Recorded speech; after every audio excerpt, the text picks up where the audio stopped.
We're snorting cap rates and shooting up cash flow here at Deal Junkies.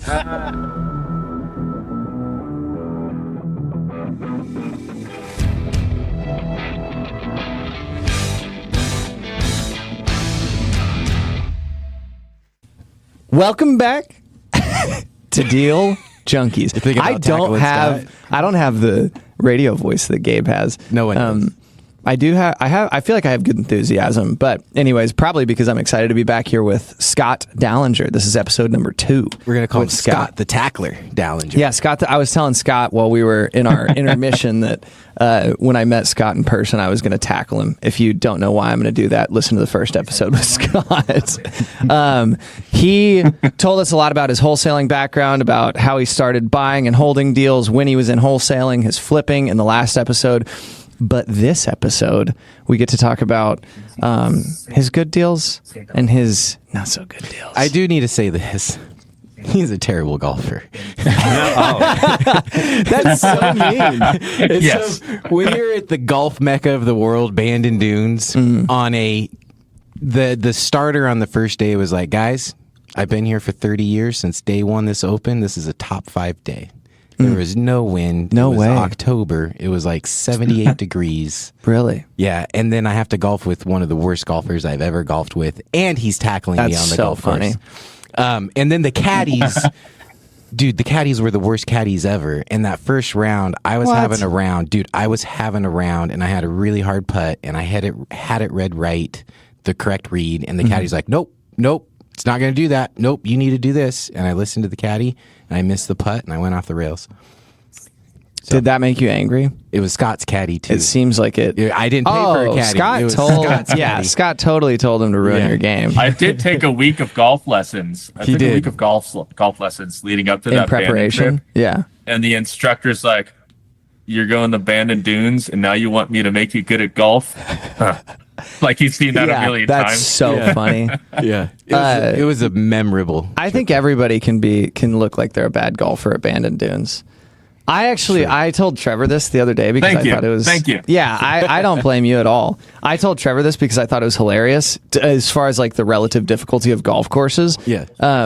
Bryce DeChambeau, what's his name? Yeah, Bryce DeChambeau. Yeah. Anyways, he was getting interviewed at the Masters at Augusta, and he was like, the interviewer asked him if a scratch golfer on normal courses like was to play Augusta, what would their handicap have to be to like beat you in a round of golf?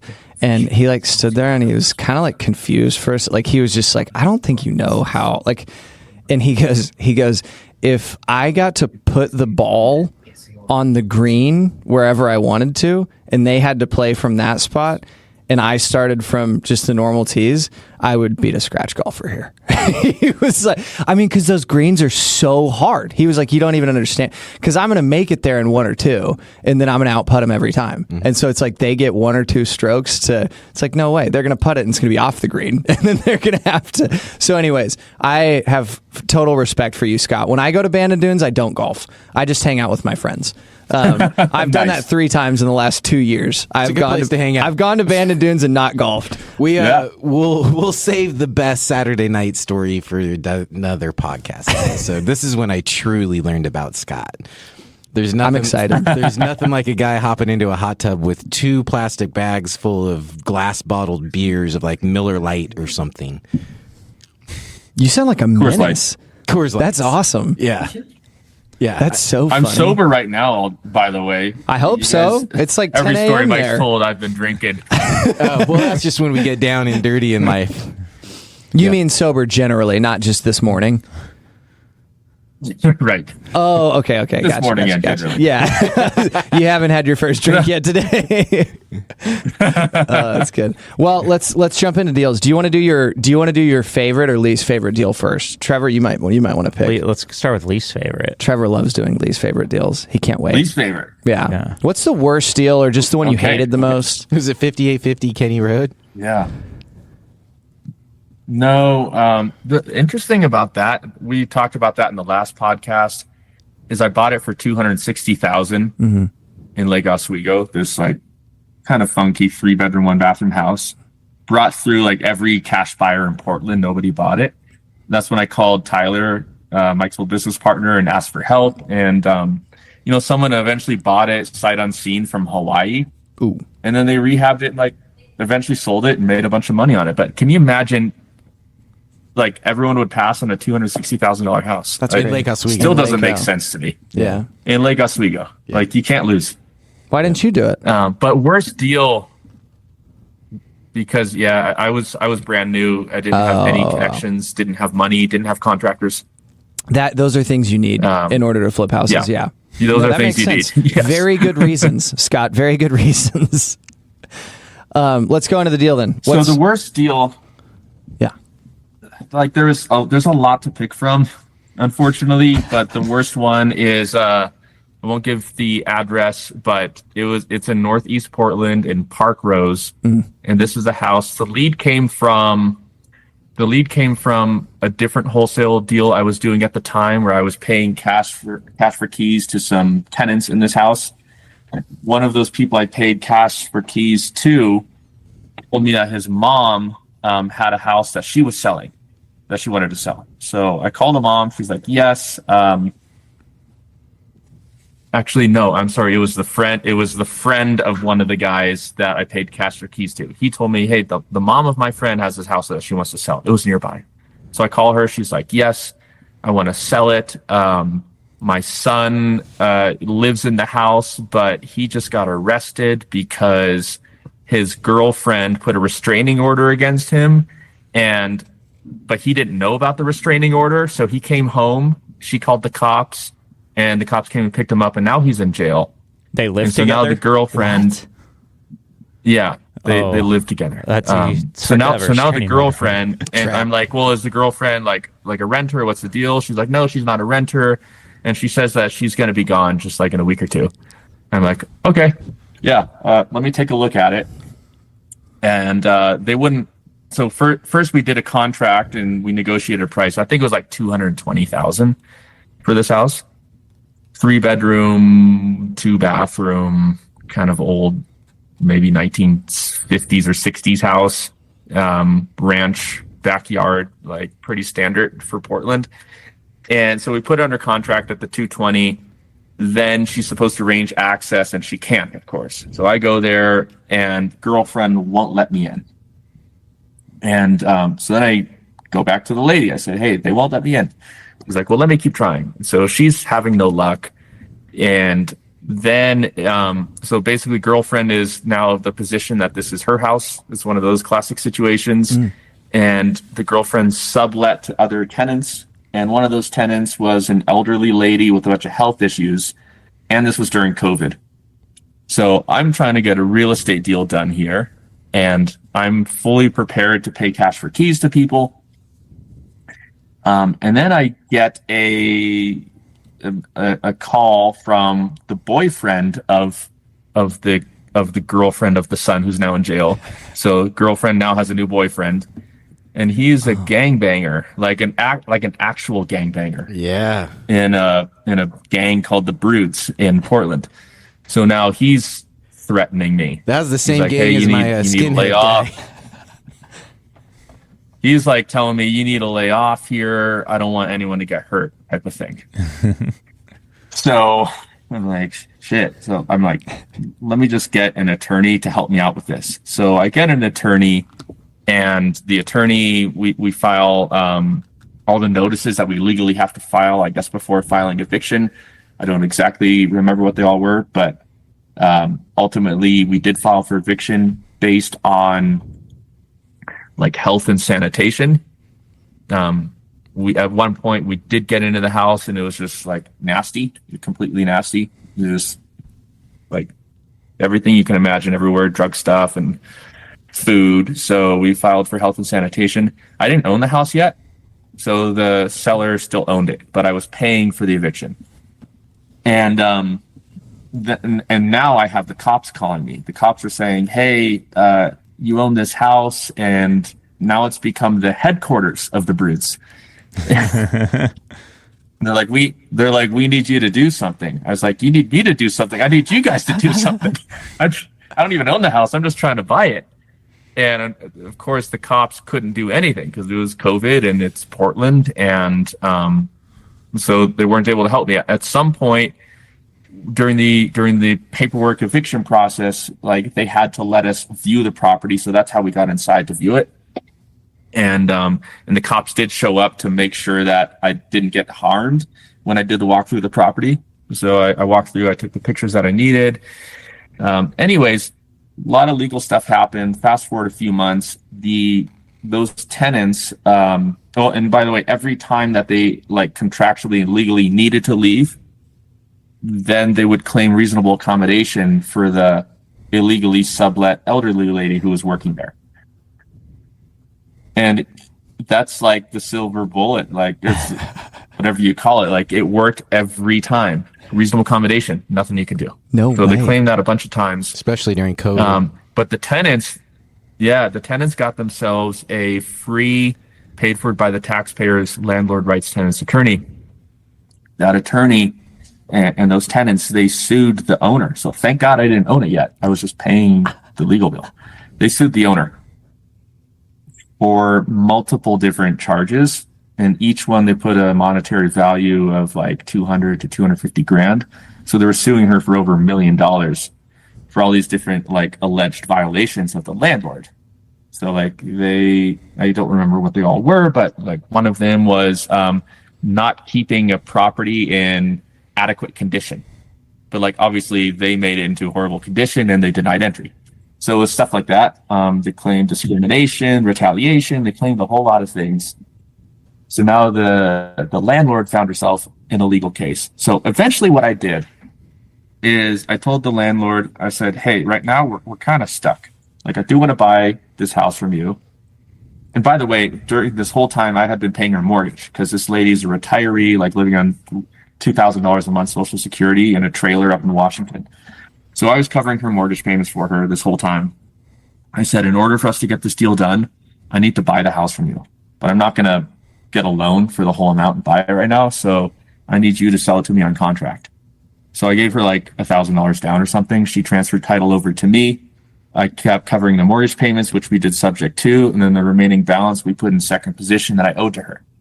So I said, now that I'm the owner, because this is what my attorney advised me. He said, now that you're the owner, you can essentially pay them it like the standard route where you pay relocation assistance and you evict not based on any violation, but on major renovations. So that's what I did. I had to pay all of the tenants money up front and then wait 90 days. And then they needed to leave. So I paid the money up front, waited the 90 days. Of course, they didn't leave. So they're in violation. And but at that point, because they didn't leave, like now that's grounds for, I guess, actual eviction. Yep. At some point, which should have been coming down the line. And there was a period of a few weeks where I was out at that house every night talking to them. And then, of course, getting all the excuses. I lost my phone broke, I'm at work. But just like I was staking out the house that I legally, I had a legal right to own and to gain control over. So eventually, I had to like build little mini relationships with each of the tenants one by one and understand the dynamic between them, which was crazy. And I remember like after I got everybody out of the house and changed the locks, I almost like cried on the way home. It was such an overwhelming emotional weight that I had, or burden that I had been bearing for multiple weeks, that I couldn't believe when everyone was finally out. So that was the deal from hell. How many months did that take from when you went under contract to when they got out of the house?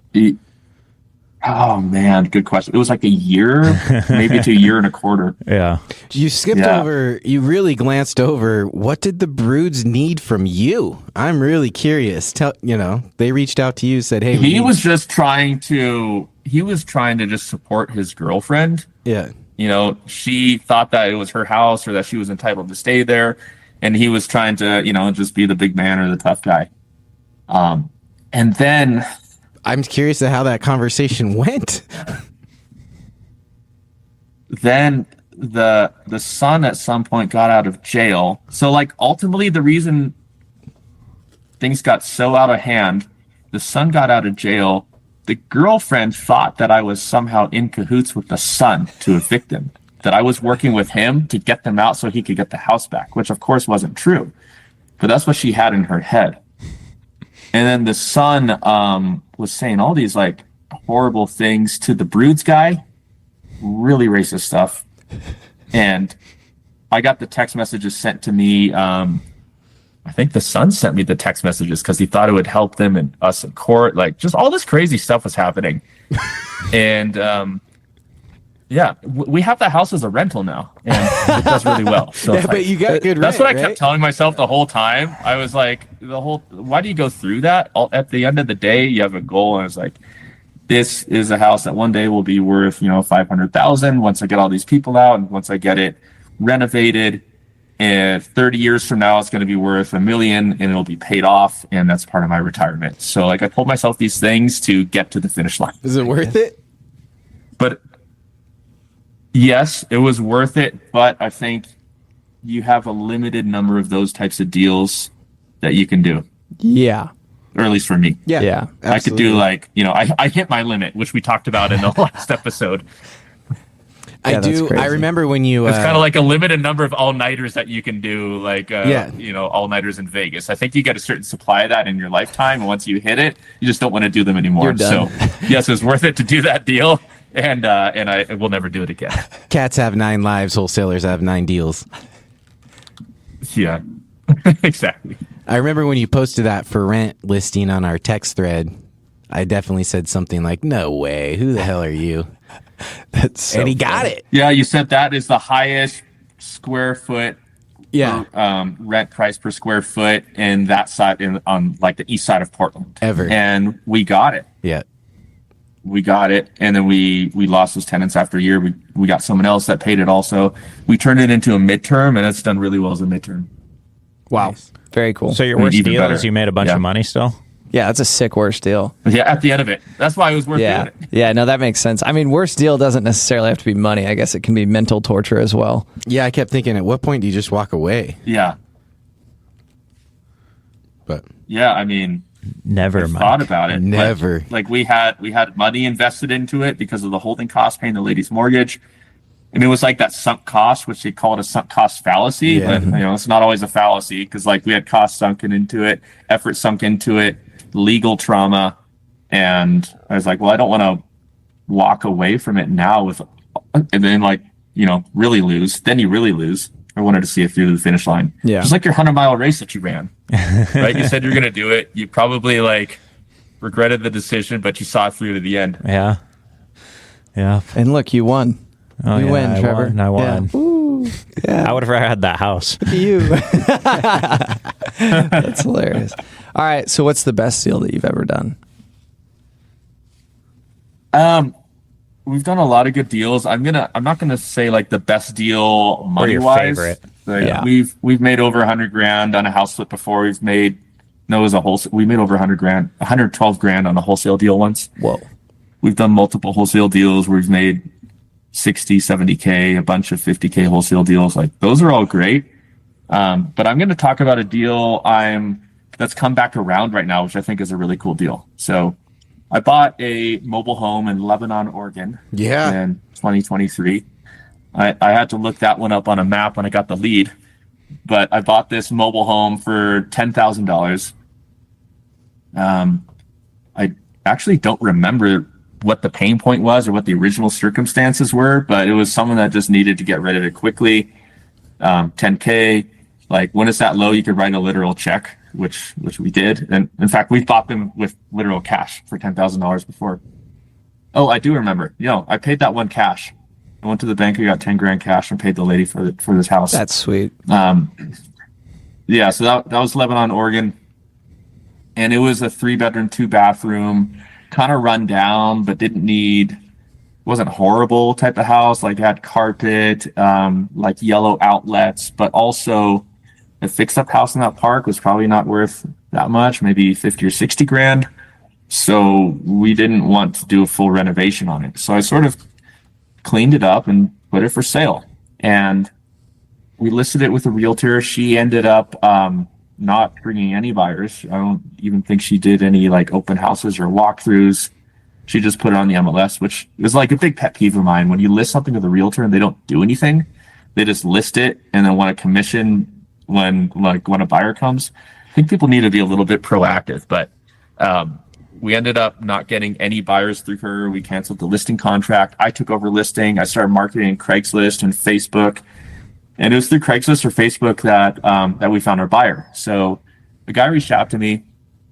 He was a young guy with a wife. Wife was pregnant, blue collar guy, and he owns was starting a landscaping company. And they had a baby that was coming in like weeks, 2 or 3 weeks. And they were living in an apartment with some family, and they just really felt like they needed their own place by the time the baby got there. So they had some money saved. I was asking $47,000 for the house.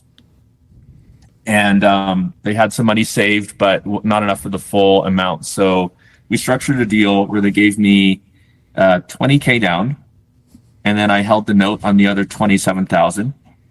And we negotiated 12% for 6 years.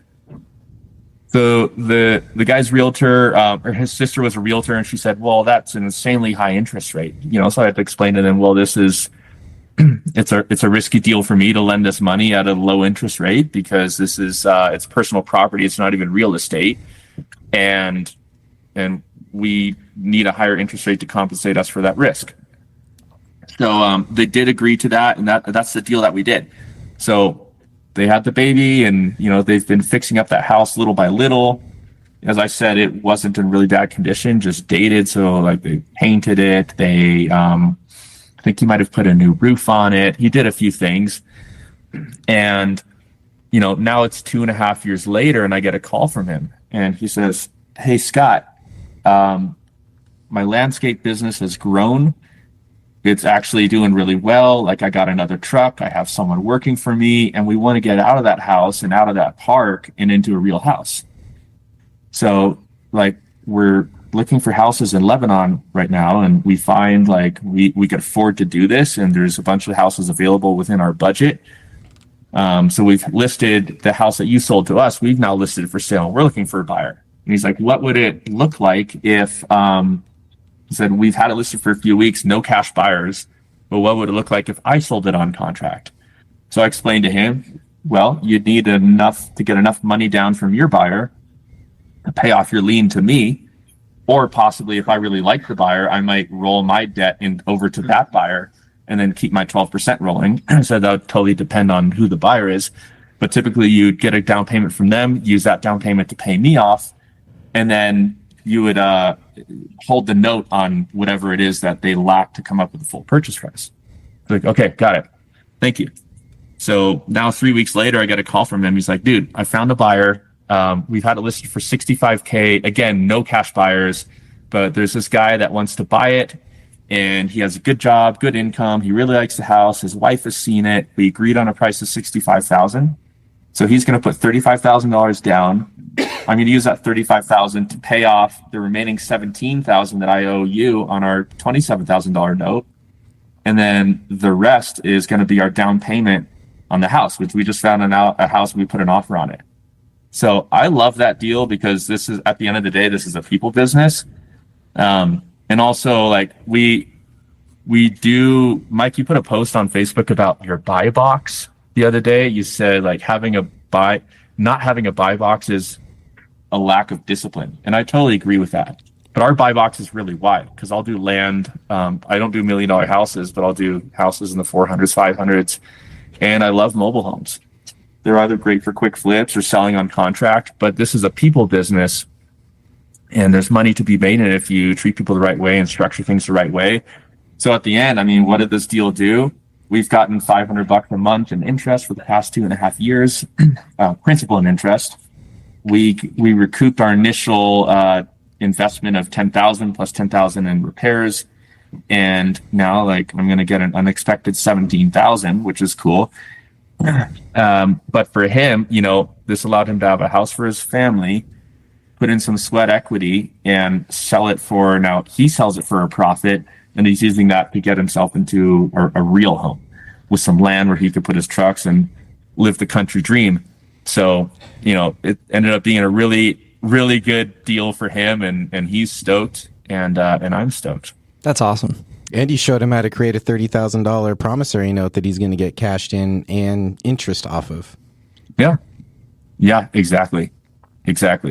And now, like, he's, he has his landscaping business that's making money for him. He wants to stay in contact with me to find out more about real estate investing and like do his own deals. So, smart guy, good head on his shoulders, like wonderful little family. So really happy to be a part of their story, helping them out. That's awesome. Love it. That's a happy deal. This is a happy deal.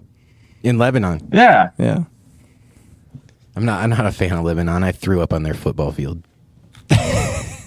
in a football game. It was a legitimate game. And this wasn't recently? No. Thank You didn't not like them and drive down there to throw them in the field. No. This was 2 years ago. It was a very hot day in September, and it was just playing a little too hard, a little too fast, and you lost your guts. That's funny. Well, I honestly, usually these are like 30 minutes, so that was perfect. You went through two good one good deal in the sense that we love a bad deal, and then one good deal in a sense that it's a happy deal. I like that you didn't go with, we have a lot of just like, this is the most money I've made on a deals, and so I like the happy deal that you provided us with. That's awesome. Scott, we appreciate you again for hopping on. It's been a lot of fun to talk to you and kind of get to know you better. Deal Junkies, we appreciate you listening. We have, in the last episode, we talked about how to contact Scott. Your email is pretty long. Scott, do you want to say your email again, just in case? Yeah, it's super long. I'll never do that again, but it's Scott at coasttocoasthousebuyers.com. And that's coast with the number 2, coasthousebuyers.com. Okay. Or just look me up on Instagram, type my name, I'll come up. And somehow he gets deals from his website. Thanks, guys. I'm gonna yeah. I'm gonna become a listener now of Deal Junkies. I love it. Good show. I hope so. Everybody else should too. To our listeners, share this with a friend, please. Our goal is just that we can help in some way and get to know more people through the podcast. So share it with someone you care about, and thank you for listening. We'll see you next time.